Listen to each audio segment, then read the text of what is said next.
Hi, I'm Paul, and I'm coming to those in Wild Acres, Virginia. I just wanted to talk to you about metal roofing. That's what we do. We're a metal roofing company. That's all we do. We don't install asphalt or flat roofs or anything like that. We've been doing exclusively metal roofing for the last 15 years. And I wanted to talk to you just a little bit about metal roofing. We do service your area and your community, and we'd be happy to come out and give you an estimate. But one of the things we're really excited about over the last couple of years, we've been working on ventilation properly for the last 10 years, and we've found some great ways, but they haven't been cost effective for the end user, for the customer. And we now have a way that we've been installing for a little while now. We got a patent on this product that we've designed. We've exclusively just have it for our customers. Eventually that might change. We might sell it through distributors and stuff, but that's not where we are right now. So I want to show you the ThermaVent panel. This is the ThermaVent. It's a styrofoam panel. We've got grooves on it. And how we install it is we actually will put down a radiant barrier, which is like it's a double-faced foil synthetic underlayment. And that goes down first, and then this is installed grooves down. So let me talk to you about ventilation real quick. This product is great, and I'll tell you the results of it right now, and then I'll explain kind of how it works. 90 degrees outside, average attic is 150 degrees. These are tests that we've done. A lot of people are like, no, it's pretty comfortable in my house. But yeah, your AC is working overtime to fight that 150 degrees. On a 90-degree day, full sun, 150 degrees in average attic here in Virginia. Further south you go, the hotter that might be. But once we install this system with our radiant barrier over a metal roof, it will drop that down to about 100 degrees. We have seen 8-degree differentials. On a 95-degree day, we've seen 103 degrees. On 90-degree days, we've seen 100. And it's very consistent because it doesn't use electricity. It works all by natural airflow and just natural law. So let's talk about ventilation. All right. Coffee, right?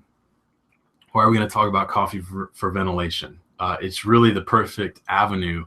It's what we all use. Like we'll go to Caribou, we'll go to Starbucks, we'll go, and just get our local coffee. Now think about what it comes in. Some of them come in styrofoam cups, others come in paper cups. So let's talk about the paper cup first. Paper cup, it really transfers that heat pretty efficiently. And so coffee companies who sold coffee had to think about people were getting upset because when they went back 20 years ago, a lot of people used the styrofoam cups. Well, styrofoam doesn't decompose as much. We actually have a way to recycle this if we ever would have to take your roof off. But I'll talk to you about how this is installed in a minute. Once this is installed, it never has to be uninstalled. Even if you had to re-roof your house for some weird reason, this system wouldn't have to be uninstalled with an asphalt roof.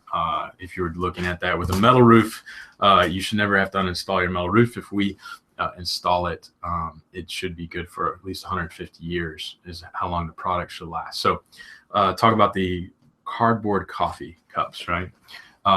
They burn your hand, right? You put 200-degree coffee in there, it'll burn your hand. Okay, so then they put those sleeves on it. Now, it's not that the cardboard extra cardboard keeps it.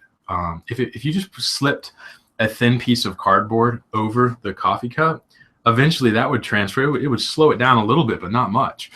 Why your hand is not burning with that sleeve is because of the air gaps in it. If you look down it, you'll see the air gaps. Hot air rises, right? So they have those channels run all the way through it. So if you actually stick your hand at the top of that sleeve, you actually could feel. It's possible to feel some of that hot air rising. It's a little difficult because it's such a small contained area. But if you tested the air temperature at the bottom and the top, it would probably be different. So styrofoam, let's talk about a styrofoam coffee cup. You don't need sleeves for styrofoam coffee cups. Why? Because they don't transfer the heat very well. You can have 200-degree coffee and the outside of the styrofoam is only 100 degrees. Well, that coffee cup, that styrofoam coffee cup is only a 1/16 of an inch, okay? This is just a little less than a whole inch. And so this panel is almost 15 times thicker than a styrofoam coffee cup. Well, a styrofoam coffee cup has water that's at 200 degrees. It's 100 degrees outside. And this panel is going to stop a lot of the heat. So you have your metal roof here, on this side, and the heat is trying to transfer through. Well, this just the styrofoam alone will stop the direct transfer of that heat. Now, let's talk about air ventilation, right? Okay, just like that cardboard sleeve on your cardboard paper coffee cup, that air ventilation keeps that temperature from burning your hands, right? Well, any heat that gets through the styrofoam will be ventilated out the top of your ridge, right? Okay, then I'm going to use the example of a car in the summertime. What do you do?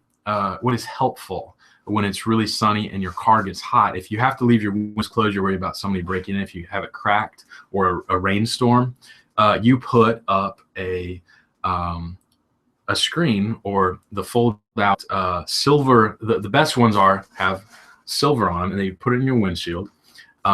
They actually have reflective barrier properties in there, sometimes aluminum or other types of reflective silver in there. And what does that do? That reflects the radiant heat away. Now, a lot of those aren't really that thick, right? They're not like an inch thick of if you could cram this in your windshield, put a radiant barrier on there, it would stop so much heat. It wouldn't be funny. But so now we're putting a radiant barrier on here, right? And that's first. So that's stopping all that radiant heat. And we've got the air ventilation that runs up, and that stops all of the convective heat. And then we stop the direct transfer of heat, right? And that's through the thickness of this panel. So we're stopping all three ways that heat is transferred from even getting into your attic. What does that do for you? It saves you money in your energy bill, because if we're able to keep your attic at 100 degrees when it's 90, 95 degrees outside, versus 150 degrees, your AC has to fight against that extra 50 degrees. So now it's only fighting against 25 degrees, right? So if you keep it at 75 inside your house, so it'll make your AC last longer, and in the long run, it'll save you money. It'll make your house a lot more comfortable. We installed the first system, this ventilation system on my house, and I have recently moved into a slightly bigger house that doesn't have this. It has an asphalt roof, poor ventilation, and it just takes forever to get my upstairs to cool down in the summer. But with this system on my first house, I could cool that house. I'd let it get up to about 80, 84, 85 degrees. I could cool it down to 75 degrees on a 90-degree day in about 15 minutes. That's crazy. It used to not do that before the system. So check us out online, alpharain.com. You can also call us directly, 540-222-1642. Thanks very much.